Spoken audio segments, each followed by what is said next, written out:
اور 1000 ارب کا development budget جو ڈیولپمنٹ کے لیے درکار تھا، یہ الائنمنٹ کی تھی ڈیولپمنٹ اور ڈیفنس کی. آج جب ہمیں دوبارہ بجٹ ملا ہے تو development budget has gone half of the defence budget. یہ جو امبیلنس ہے یہ کسی ملک کی نیشنل سیکیورٹی کے لیے درست نہیں ہے. ہمیں اس کو ٹھیک کرنا ہے، دوبارہ ملک کے ڈیولپمنٹ سیکٹر کو کھڑا کرنا ہے. اسے کرنے کے لیے ہمیں ٹیکس، ہمیں ایکسپورٹ اور فورن ڈائریکٹ انویسٹمنٹ کا سہارا لینا پڑے گا، اور یہ کرنے کے لیے ایک نیشنل چارٹر آف اکانومی کی ضرورت ہے، جس کے بارے میں میں نے بات کی. آپ کی بات درست ہے کہ جس ملک کے اندر تعلیم نہیں ہوگی، بچوں کو آؤٹ آف اسکول ہوں گے، ان کے پاس یونیورسٹی میں آج ہماری جو انرولمنٹ ہے ٹرشری ایجوکیشن میں وہ انڈیا اور بنگلہ دیش سے کم ہے. ہمیں اپنی یونیورسٹیز کی یا ہائر ایجوکیشن کی سیٹس کو ڈبل کرنا ہے اگلے چند سالوں کے اندر، لیکن اس کے لیے آپ کو بجٹ چاہیے. وہ بجٹ موجود نہیں ہے، اور یہ کب ہوگا؟ جب آپ کی پروڈکٹیو صلاحیت پوری طرح بروئے کار آئے گی. اور اسی لیے ہم کوشش کر رہے ہیں کہ ان تمام انٹرونشن سے جو ہم نے رکھی ہیں ملک کی پیداواری صلاحیت کو بڑھائیں.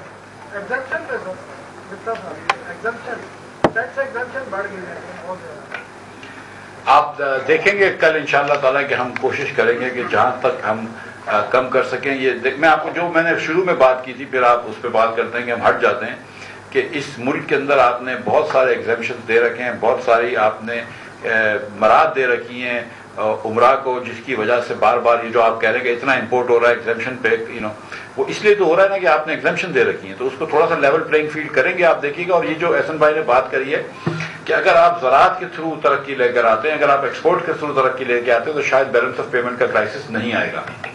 سر دو چیزیں، کیا ہمارے حکمرانوں میں پرائم منسٹر میں اس بات کی ریئلائزیشن ہے جو بھی آپ نے بات کی کرنٹ اکاؤنٹ کا سارا پھٹ گیا، کیونکہ کل پرائم منسٹر نے این ای سی کی میٹنگ میں 6% گروتھ کی بات کری. وہ میڈم عائشہ اور فائنانس سیکرٹری نے ان کو بتایا کہ 6 کریں گے تو اور آئی ایم بھاگ جائے گا. تو پرائم منسٹر میں یہ ریئلائزیشن کیوں ہے؟ نمبر 1. نمبر 2، اب جو بھی آپ پرائسز انکریز کر رہے ہیں انیویٹیبل ہے. فیول انرجی آپ کی جس میں الیکٹریسٹی اور گیس دونوں تقریباً 50% بڑھ چکی ہیں یا آگے بڑھ رہی ہیں. ایسے وقت میں جو مڈل کلاس اور لوور مڈل کلاس ہے اس میں بہت زیادہ ہو رہا ہے. لیکن کیا آپ نے ایز اے فائنانس منسٹر پچھلے دنوں کسی ادارے کی تنخواہ میں اضافے کی سبزی اپروو کی؟ اگر کی تو کیوں کی؟ اور اگر آپ نے کی ہے تو آپ کے پاس کل مشکل جو آپ نے میجرز لینے ہیں وہ لینے کا کیا جواب رہے گا؟ دیکھیے کل بھی جب آپ جائیں گے تو آپ یہ بات دیکھیں گے کہ حکومت کے امپلائیز ہیں، ان کو بھی اپنا گھر چلانا ہے، ان کے بھی بیوی بچے ہیں، ان کے بھی اگر خواتین کام کر رہی ہیں تو ان کے بھی گھر ہیں، بچے ہیں، شوہر ہیں. تو ایسا تو نہیں ہو سکتا کہ آپ ادھر یہاں پہ اگر 15% یا 12% انفلیشن ہے تو ہم حکومت کی امپلائیز کی تنخواہ نہ بڑھائیں. یہ تو ہم کو ساتھ ساتھ لینا پڑے گا. اور خاص طور پہ چلو امپلائیز تو پھر بھی ادھر ادھر بیچارے ویکینڈس پہ کام کر سکتے ہیں، میں بات کر رہا ہوں اس پہ آ رہا ہوں، ویکینڈس پہ کام کر سکتے ہیں. لیکن ایسے لوگ کہ جو ٹائرڈ ہیں، جو اس عمر کے حصے پہ پہنچ چکے ہیں کہ شاید مطلب کام نہیں کر سکتے، تو ان کی بھی پینشن آپ کو پتا ہے سے پہلے شہباز شریف صاحب نے اناؤنس کیا تھا. ہمارے آنے سے 1 مہینے پہلے مارچ کے اندر خان صاحب نے پی ٹی آئی نے 15% تنخواہ بڑھائی تھی، گریڈ 1 سے لے کے گریڈ 19 کے افسران کی. اس سے پہلے میرے خیال سے سول آرم فورسز کی بھی بڑھی تھی اور پھر آرم فورسز کی بڑھی تھی. تو ہم اس بار بجٹ کے اندر آپ دیکھیں گے کہ جن کی نہیں بڑھی تھی ان کو بھی برابر لے کر آئیں گے اور تمام لوگوں کے تنخواہیں بڑھائیں گے. یہ جو ہم نے اپنے اوپر اور تمام حکومت کے فنکشنریز کے اوپر، سینئر لوگوں کے اوپر 40% کا کٹ لگایا ہے پیٹرول کے اوپر. ہم نے یہ بھی کہا ہے کہ 10% آسٹیرٹی لے کر آئیں گے یوٹیلیٹی بلز کے اندر. ہم نے تمام اخراجات کی کوشش کری ہے کہ اس کے اوپر پابندی لگائیں. نئی گاڑی نہیں خریدنے دیں گے، کوئی فریج مائکرو ویو وغیرہ نہیں خریدنے دیں گے، وہاں سوائے کہ ڈیولپمنٹ کا پروجیکٹ ہو. فرنیچر بھی نہیں خریدنے دیں گے. تو یہ چیزیں آپ نے کری. آپ جانتے ہیں کہ مطلب ہم جتنی کوشش کر سکتے ہیں یہ عوام کے پیسے کو ہم امانت سمجھ کے اللہ کی مہربانی سے خرچ کرتے ہیں، کوئی بے درے نہیں حرکت کرتے. اور میں بڑا فخر سے یہ کہتا ہوں کہ ہم چاروں یہاں پہ جو بیٹھے ہوئے ہیں اللہ تعالیٰ کی مہربانی سے یہ ایک پیسے کا حساب دے سکتے ہیں اللہ کی مہربانی سے. تو یہ اس کے اندر آپ یقین رکھیں کہ ہم کوئی بھی ایسا خرچہ نہیں کریں گے جو کہ ناجائز ہو. جی دیکھیے میں اس کے آپ کو عرض کروں. دیکھیے prime minister is very ambitious to see Pakistan take a fast track on growth, and I think that is good کہ آپ کی ایمبیشن جو ہے وہ آپ کو زیادہ محنت پہ ابھارتی ہے. اور انہوں نے اگر وہ کہا کہ ہم 6% کریں تو یہ ان کی ایک ملک کے لیے ایمبیشن ہے. اور اس وقت جو ہمارے معروضی حالات ہیں اس میں ہم ایک ٹریڈ آف میں پھنسے ہوئے ہیں کہ ہمیں جو اکانومی ملی ہے وہ ایک طرف ہیٹڈ اکانومی ہے اور دوسری طرف اگر ہم ہائی گروتھ کو پرسو کرتے ہیں تو اس کی اوور ایٹنگ کا بھی اندیشہ ہے اور اس کی کنسالیڈیشن کا بھی خطرہ ہے کہ خراب ہو سکتی ہے. تو ہمیں ایک بہت بیلنس کے ساتھ چلنا ہے. اپنی ایمبیشن کے لیے بھی اس ملک کو گروتھ دینے کے لیے گروتھ ٹارگٹ بھی پرسو کرنا ہے لیکن اس کو بیلنس کرنا ہے جو ہماری اس وقت اسٹرکچرل ویکنس بن چکی ہے. تو ان کے دونوں اہداف کو دیکھتے ہوئے انشاءاللہ ہم کوشش کریں گے کہ ملک کو زیادہ سے زیادہ جو بھی ممکن گروتھ ہے. انہوں نے کہا ہے کہ آپ 5% کا جو پلان ہے جو گروتھ ہے اس کو ضرور رکھیں لیکن میری خواہش ہے کہ آپ کوشش کریں کہ 6% پہ لے کے جائیں. وزیر خزانہ صاحب سے یہ سوال ہے میرا کہ فیول کی بھی بات نہیں تو فیول کا ایک بہت بڑا پریشر امپورٹ کی بات میں آتا ہے, ڈالر کا بھی پریشر ہوتا ہے. تو کیا آپ فیول کی امپورٹ کم کرنے کے لیے کوئی آلٹرنیٹ ارینجمنٹ کے اوپر توجہ دے رہے ہیں؟ اور دوسرا ایسے سوال صاحب سے خاص طور پر کہ ابھی خرم صاحب نے کہا کہ ہم وہ اگلے پروجیکٹ لگائیں گے بجلی پیداوار کے جو لوکل ہمارے پاس دستیاب فیول ہو. تو ماضی میں جو خاص طور پر سیپیک کے تحت لگائے گئے تھے دیکھیے آپ کا جو میں جواب دے دوں اس کو اگر اجازت ہو فیول کا خاص طور الاؤ ایک کموڈٹی سائیکل کا شکار ہے. اگر آپ خود بھی ماشاءاللہ تحقیق کر سکتے 2013 میں بجلی بنانے کا سب سے سستا ایندھن کوئلہ تھا اور وہ غالباً پچھلے سال کے آخر تک بھی سستا ترین تھا. پاکستان میں جو 3 سی پیک کے تحت کول پاورڈ پلانٹس ہیں وہ پاکستان کی سب سے سستی بجلی پروڈیوس کر رہے تھے. لیکن چونکہ ابھی آپ کے سامنے ہے کہ جو یوکرین کا کرائسس ہوا ہے اس کی وجہ سے کوئلے کی قیمت اینی وے 400% جو ہے وہ بڑھی ہے. جو $80-90 کا تھا وہ آج 360-450 تک بھی گیا ہے. تو اب وہ ایک زمانے کا کیا گیا فیصلہ جو اس حوالے سے درست تھا کہ بھئی ہمیں امپورٹڈ کول چیپ اویلیبل ہے, ہمیں اس کی کیپیسٹی لگانی ہے. اسی طرح یہ فیصلہ کیا گیا کہ RLNG اس وقت سستی تھی اس کے اوپر لگائے گا. اور RLNG آپ کو معلوم ہے کہ پچھلے سال جب یہ کووڈ ہوا ہے تو غالباً تاریخ کی جو ہے وہ کم ترین سطح پر گئی. لیکن اس کے بعد سے جو اوور آل فیول کی اور جو فاسل فیولز ہیں دوسرے فیول کی قیمت میں اضافہ ہوا ہے اس کی وجہ سے آج 2022 میں بیٹھ کر اگر آپ ہم کہیں کہ 2013 کا فیصلہ جو ہے وہ درست نہیں تھا.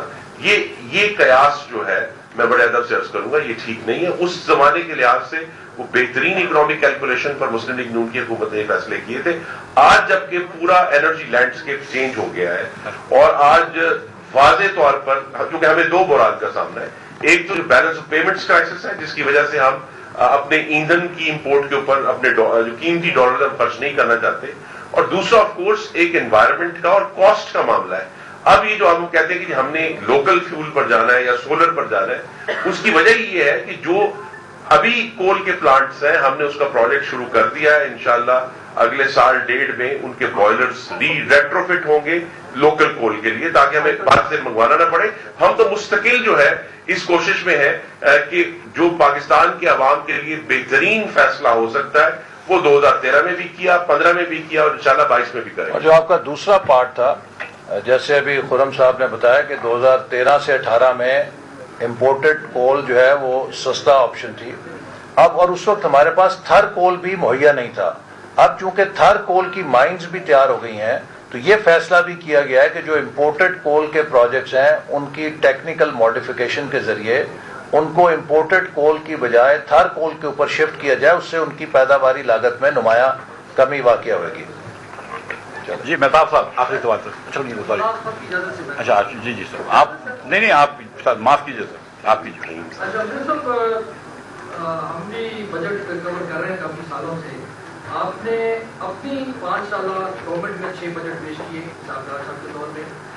آپ نے ترقی پیش کی اپنے گزشتہ ماضی کی جو حکومت جا کے اس میں, اور جو پچھلے 3-4 سال جو ماضی کی گورنمنٹ ہے لیکن صاحب ان کی کارکردگی بھی آپ نے بیان فرمائی. میں آپ کی ریکارڈ کی درستگی کے لیے عرض کرنا چاہتا ہوں کہ جو